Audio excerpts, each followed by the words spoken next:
আছো? আলহামদুলিল্লাহ ছোট্ট বন্ধুরা, তোমাদের দয়ায় আমি অনেক ভালো আছি ছোট্ট বন্ধুরা। জানো ছোট্ট বন্ধুরা, আজকে অনেক দিন পরে তোমাদের জন্য একটি ভিডিও নিয়ে আসলাম, কারণ কিছুদিন যাবত আমার ভিডিওতে ভিউ হয় না ছোট্ট বন্ধুরা। তোমরা চাইলে আমার ভিডিওটাকে তোমার ছোট্ট বন্ধুদের কাছে শেয়ার করতে পারো, তাহলে আমার ভিডিওতে অনেক ভিউ হবে এবং আমারও মন ভালো হয়ে যাবে, আর আমি তোমাদেরকে গল্প শোনাতেও চলে আসবো। তাহলে চলো ছোট্ট বন্ধুরা, আজকে তোমাদের আমি সুন্দর একটি গল্প শোনাই। ও হ্যাঁ, তার আগে আরেকটা কথা বলে নি। জানো ছোট্ট বন্ধুরা, আজকে আমি কি বানাচ্ছি? আজকে আমি সুন্দর একটি স্কুটি বানাচ্ছি ছোট্ট বন্ধুরা, যেটাই তুমি তোমার বাবা মাকে নিয়ে উঠতে পারবে। তোমাদের সাথে একটু মজা করলাম, কারণ এটা তো খেলনা, এটা তো তোমার বাবা মাকে নিয়ে উঠতে পারবে না, সেটা তো তোমরাও জানো আমিও জানি। তাহলে অনেক কথা বলে ফেলেছি ছোট্ট বন্ধুরা, আর বেশি কথা না বাড়িয়ে তোমাদেরকে আমি সুন্দর একটি ঘটনা শোনাবো ছোট্ট বন্ধুরা। এটা কার ঘটনা শুনবে? এটা আমাদের নবী হযরত মুহাম্মদ সাল্লাল্লাহু আলাইহি ওয়াসাল্লামের। খুবই আনন্দ পাবে ঘটনাটি শুনে। তাহলে চলো শুরু করা যাক।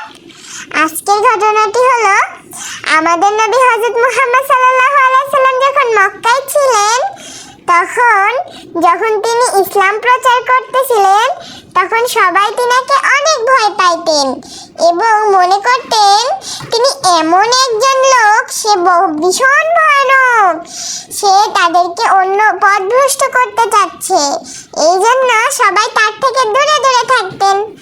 তো হযরত মুহাম্মদ সাল্লাল্লাহু আলাইহি ওয়াসাল্লাম মনে তো একটু কষ্ট পেতেনই, কিন্তু তারপরেও তিনি সবসময় মানুষের সাথে ভালো আচরণ করতেন, মানুষকে সাহায্য করতেন। ঠিক এমনই একদিন কি হলো জানো ছোট্ট বন্ধুরা? তোমরা কি শুনতে চাও? তাহলে চলো বলি। এমনই একদিন হযরত মুহাম্মদ সাল্লাল্লাহু আলাইহি ওয়াসাল্লাম দেখলেন একটি অনেক বয়স্ক বুড়িমা বলা হয়, সে কাঁধে অনেক ভারী একটি ব্যাগ নিয়ে উঠাচ্ছে, মানে বাসায় নিয়ে যাচ্ছে, তার মাল সামানা তার ভিতরে আছে।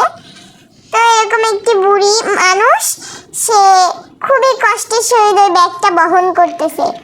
আমাদের নবী হযরত মুহাম্মদ সাল্লাল্লাহু আলাইহি ওয়াসাল্লাম যেহেতু খুবই দয়ালু প্রকৃতির স্বভাবের ছিল, যার কারণে তিনি যে বলল, বুড়িমা আমার কাছে আপনার ব্যাগটা দিন, নিশ্চয় আমি বহন করে দিব আপনার ব্যাগটাকে ইনশাআল্লাহ।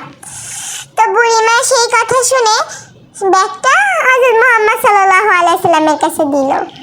তখন বুড়িমা রাস্তা দিয়ে হেঁটে যাচ্ছে। আমরা যেমন কি করি, হেঁটে গেলে কারোর সাথে যদি সাথে থাকে তাহলে যেমন গল্প করি, ঠিক ওইভাবে বুড়িমাও গল্প করতে লাগলো। বলল, জানো এই এলাকায় একজন লোক আছে, তার নাম মোহাম্মদ, সে খুবই ভয়ানক, মানুষের সাথে খুবই খারাপ আচরণ করে এবং মানুষকে দিনের থেকে ভ্রষ্ট করতে চায়, সে খুবই খারাপ এবং এমনকি তাকে গালাগালি দিতে লাগলো। তখন হযরত মুহাম্মদ সাল্লাল্লাহু আলাইহি ওয়াসাল্লাম এটা শুনে কিছুই বললেন না, রিঅ্যাক্ট করলেন না, কোনো রাগান্বিতও হলো না। তো বুড়ি এরকম বলতে বলতে হযরত মুহাম্মদ সাল্লাল্লাহু আলাইহি ওয়াসাল্লামের নামে এরকম অপবাদ দিতে দিতে তার বাসার সামনে এসে পৌঁছে গেল।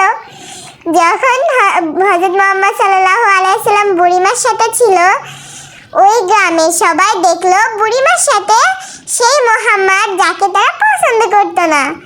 তখন তারা তো সবাই বুড়িমার দিকে তাকিয়ে থাকলো। তখন বুড়িমা বলল, কি এমন কাজ করেছি যে সবাই আমার দিকে এমন করে চেয়ে আছে? তখন হযরত মুহাম্মদ সাল্লাল্লাহু আলাইহি ওয়াসাল্লাম বলল, বুড়িমা এতক্ষণ আপনি যার কথা বললেন অনেক ভয়ানক, সে আমি, সেই মোহাম্মদ। তখন বুড়িমা যখন শুনল যে এই সেই ব্যক্তি, যে মোহাম্মদ, যার নামে এত কথা সে শুনছে, সে কিনা তাকে সাহায্য করছে আর তার ব্যবহার এত সুন্দর, তখন বুড়িমা বলল, যদি তুমি সেই মোহাম্মদ হয়ে থাকো তাহলে আমি ইসলাম ধর্ম গ্রহণ করলাম। এইভাবেই বুড়িমা হযরত মুহাম্মদ সাল্লাল্লাহু আলাইহি ওয়াসাল্লামের হাতে হাত থেকে ইসলাম ধর্ম গ্রহণ করলেন ছোট্ট বন্ধুরা। তাহলে আমরা এখান থেকে কি শিক্ষা নিলাম বলো তো? এখান থেকে আমরা শিক্ষা নিলাম সব সময় সৎ আচরণ করা ছোট্ট বন্ধুরা। কারণ দেখো, হযরত মুহাম্মদ সাল্লাল্লাহু আলাইহি সাল্লামকে এত অপবাদ এবং এত মিথ্যা অপবাদ দেওয়ার পরেও তিনি কোনো রিয়াক্ট করলেন না। সেই বুড়িমাকে সাহায্য করলেন এবং তার বাড়ি পর্যন্ত পৌঁছে দিলেন। তার এই ভালো আচরণ দেখেই তো মানুষ ইসলাম ধর্ম গ্রহণ করছে। আমি, তুমি, সবাই ছোট্ট বন্ধুরা। এই জন্য সদা সবার সাথে ভালো ব্যবহার করতে হবে, এমনকি বাবা মার সাথেও। বুঝছো ছোট্ট বন্ধুরা? দেখো ছোট্ট বন্ধুরা, তোমাদের সাথে গল্প করতে করতে আমার স্কুটিটা বানানো কমপ্লিট, আলহামদুলিল্লাহ। তোমাদের কাছে আমার স্কুটিটা কেমন লাগলো ছোট্ট বন্ধুরা? যদি তোমাদের কাছে আমার বানানো স্কুটিটা ভালো লাগে এবং ব্লকের খেলনা দেখতে ভালো লাগে, তাহলে আমার চ্যানেলটাকে সাবস্ক্রাইব করতে ভুলো না কিন্তু। আর যদি আমার বলা গল্প তোমাদের ভালো লাগে, তাহলে